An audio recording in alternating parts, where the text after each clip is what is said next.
चलिए आज बात करते हैं गुजराती साहित्य की एक ऐसी कहानी की जो दिल में उतर जाती है। इसे लिखा है गौरीशंकर गोवर्धन राम जोशी ने, जिन्हें हम सब धूमकेतु के नाम से जानते हैं, और कहानी का नाम है जुमो भिश्ती। ये दोस्ती और त्याग की एक ऐसी कहानी है जिसे भूल पाना मुश्किल है। तो इस कहानी को समझने की शुरुआत एक सवाल से करते हैं। कभी सोचा है कि एक इंसान और एक जानवर के बीच का रिश्ता, उनकी दोस्ती आखिर कितनी गहरी हो सकती है? ये कहानी हमें इसी सवाल के जवाब तक ले जाती है। तो कहानी के दिल में है दो किरदार, जुमो और उसका पाड़ा वेणु, और उनके बीच था एक ऐसा रिश्ता जो कभी टूट नहीं सकता था। कहानी हमें ले चलती है आनंदपुर के एक छोटे से कोने में, जहां एक झोपड़ी में जुमो और वेणु रहते थे। देखिए, वो सिर्फ एक मालिक और जानवर नहीं थे, वो एक दूसरे की पूरी दुनिया थे, एक दूसरे का अकेला सहारा। मतलब उनके बीच एक ऐसी गहरी समझ थी जिसके लिए अल्फाजों की कोई जरूरत ही नहीं थी। सालों का साथ था जिसने उनके बीच एक खामोश लेकिन बेहद मजबूत रिश्ता बना दिया था। पर जानते हैं, जुमो की जिंदगी हमेशा से ऐसी नहीं थी। एक वक्त था जब वो बहुत अमीर हुआ करता था, उसके ढेरों दोस्त थे, शौक थे। लेकिन फिर वक्त ने ऐसी करवट ली कि सब कुछ हाथ से निकल गया। अब उसकी छोटी सी दुनिया में सिर्फ और सिर्फ वेणु ही बचा था। कहते हैं कि जब जुमो के पास पैसा था तो उसके 3 शौक थे। 3। लेकिन अब जब सब कुछ चला गया तो उसकी जिंदगी का बस एक ही मकसद, एक ही शौक, एक ही परिवार था, और वो था वेणु। उनकी रोज की जिंदगी बड़ी सीधी साधी थी। सुबह उठना, जुम्मो का प्यार से मश्क तैयार करना, वेणु की पीठ पर लादना और दोनों का साथ में घर घर पानी पहुंचाने निकल जाना।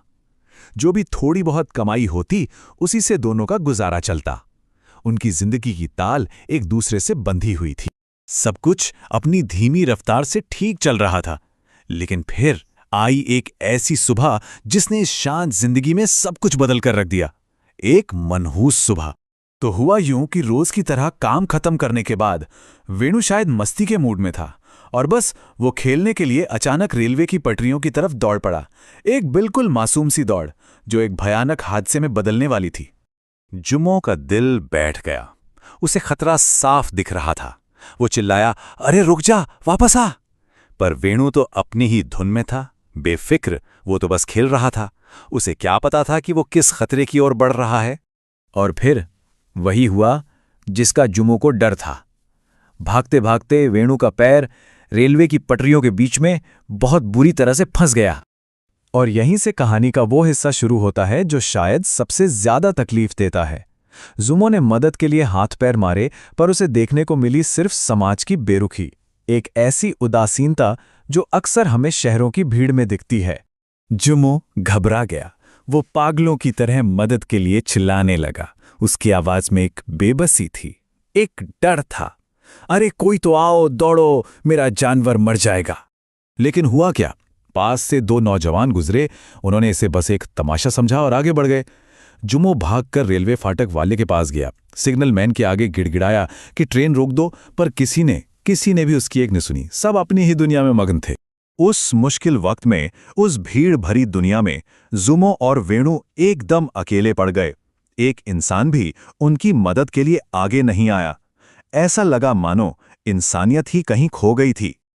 और जब इंसानों ने मुंह मोड़ लिया, तब एक जानवर ने दिखाया कि असली प्यार और सच्चा बलिदान आखिर होता क्या है। दूर से ट्रेन की सीटी की आवाज तेज होने लगी।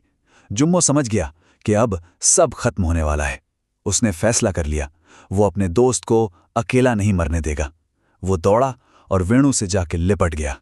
लेकिन ठीक आखिरी पल में, जब ट्रेन बिल्कुल सामने थी, वेणु ने अपनी पूरी ताकत जुटाई।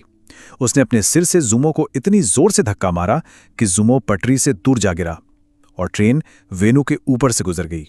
वेणु ने अपनी जान देकर अपने मालिक की, अपने दोस्त की जान बचा ली। उसका वो वफादार साथी अब हमेशा के लिए उसे छोड़कर जा चुका था। और कहते हैं उस दिन के बाद से जुम्मो हर सुबह बिना एक भी दिन भूले उसी जगह पर जाता है और अपने प्यारे दोस्त की याद में वहां कुछ फूल चढ़ा कर आता है। तो ये कहानी हमें एक बहुत गहरे सवाल के साथ छोड़ जाती है कि आखिर सच्चा प्यार और असल बलिदान कहते किसे हैं? क्या ये